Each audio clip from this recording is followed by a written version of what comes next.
শুনেন, অন্যান্য দরবারে গুরু থাকে গদি ঘরে, মনে চাইলেই বারবার গুরুর কাছে বসা যায় না, গুরুরে দেখা যায় না, কারণ সিরিয়ালে থাকা লাগে। আর এই যে গুরু এই যে বসে, এটা একটা কৌশল কিন্তু। আর কবে আবি আর না বি মন ভইরা দেখা যায়। অনেকক্ষণ মুর্শিদকে দেখার জন্য গুরুর দরবারের একটা কৌশল। কত সুন্দর দয়ালকে দেখা যাইতেছে, আমরাও দেখতেছি। এটাই হলো জীবন্ত আয়োজন।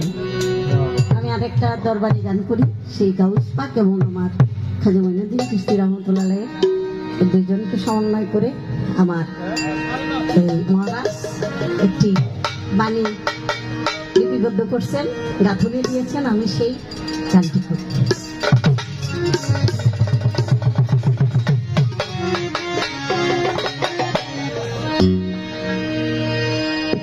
খাজা বাবা, খাজা বাবা।